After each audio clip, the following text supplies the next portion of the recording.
You know, when we talk about billionaires, we usually get caught up in the personalities, right? The origin stories. But we're going to look at this a little differently.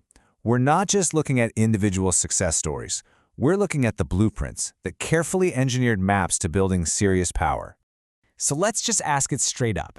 Is becoming a billionaire an accident? Is it just about being in the right place at the right time or having one brilliant idea that just explodes? I think the common story says, yeah, maybe. But the patterns we're about to unpack, they tell a much, much different story. And that really gets to the heart of it. Power at this scale, well, it doesn't just happen. You don't just stumble into it. It's built, it's designed, it's engineered, piece by deliberate piece. Okay, so let's really dive into that idea. We're going to explore how these different paths to incredible wealth aren't just one-off success stories. No, they're actually very strategic, very calculated responses to the systems and opportunities around them. And that's the key here. These aren't just stories, they are maps. We're going to break down 3 completely distinct routes that have been used to build these modern empires, and we'll start with the most physical kind of power there is. Right. Our first path is all about controlling the physical world. We're talking about the stuff a country literally cannot run without. The concrete, the steel, the signals, the absolute backbone of an economy. This first group, we're calling them the foundation builders. Their whole strategy is kind of simple, but also really brutal. Own the actual physical assets the world is built on. It takes a ton of capital, it's incredibly high stakes, but the leverage you get is just immense. And you can see how this plays out across different archetypes, right? You've got the industrial king, think Aliko Dangote, who builds the cement plants that entire cities need to grow. You have the resource master like Patrice Motsepe, controlling minerals deep in the earth. Or the telecom builder, Mike Adenuga, who owns the towers that every single phone call has to pass through. It's a quiet kind of power, but it's everywhere. This quote just nails it perfectly. It's not glamorous. You're not getting a TED Talk for owning a cement factory or a shipping port. But what you do get is something way more valuable. Real, tangible leverage over entire economies. Okay, so from the physical world of cement and steel, let's pivot. We're moving into the engine rooms of the modern economy, the intangible world of code, data, and capital. So meet the system architects. These are the folks who master the abstract systems that are just as critical as any physical highway. Their assets, their lines of code, complex financial deals, and huge data models. Now, what's fascinating is that within this group, there are 2 totally different playbooks. On one side, you have the tech founder. Think Tope Awatona of Calendly. It's a brutal, exposed path. Every single bug, every crash, it's your fault. Then on the other side, you have the capital allocator, like Robert F. Smith. Here you're insulated. You buy software companies that are already printing cash and just optimize them. It's been called capitalism with the emotion removed.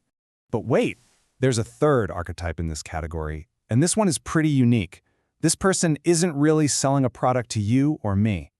They operate right next to the biggest centers of institutional power. The power of the data strategist is almost invisible. Think about Alex Karp's Palantir. Their software is woven deep inside intelligence agencies and huge corporations. Now, they're not making the final call, but their dashboards and their models are literally defining the reality that decision makers are looking at. All right, our last blueprint is maybe the most modern of all. This is the path of taking something as slippery as fame and turning it into something as solid and durable as equity on a balance sheet. We're talking about the culture capitalists. They start by building this massive amount of trust and loyalty with an audience. But the real genius is in the next move.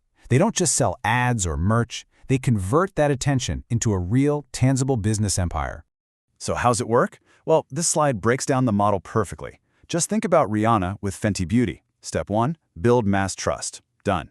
Step 2, she identified a huge gap in the beauty industry, makeup for a wide range of skin tones. That wasn't just a talking point, it was a market failure. Step 3, launch the product that solves it. And boom, Step 4, she instantly converted her audience's loyalty into real balance sheet power. And this model is everywhere once you start looking for it. You have the media architect like Oprah or Tyler Perry, who got tired of asking for permission and just built their own studios. Or the athlete investor like LeBron James or Michael Jordan, who figured out that an ownership stake is worth way more than any endorsement check. And this quote, wow, it just says everything, doesn't it? It's the ultimate goal of the culture capitalist. You move from being a player in someone else's game to owning the entire stadium. One is based on permission, the other is sovereign. It's a complete power shift. So we've looked at 3 different maps to power: controlling the physical world, mastering intangible systems, and converting influence into equity. Now, let's bring it all home with one final and really powerful idea. You see, the thread that ties all these archetypes together is one word: control. These paths aren't about gambling or speculation.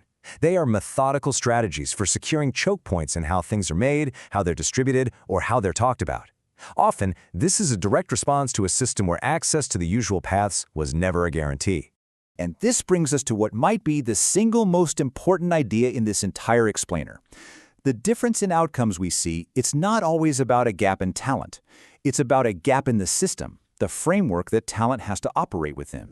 Get this number in your head, around $90 billion.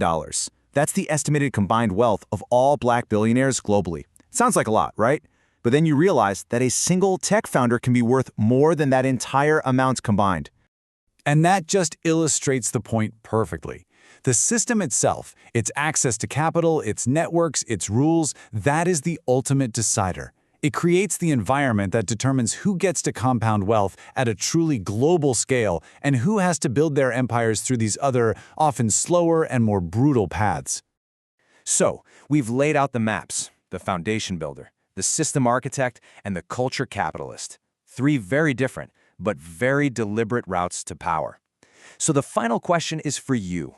Looking at these blueprints, which route is the most compelling to you?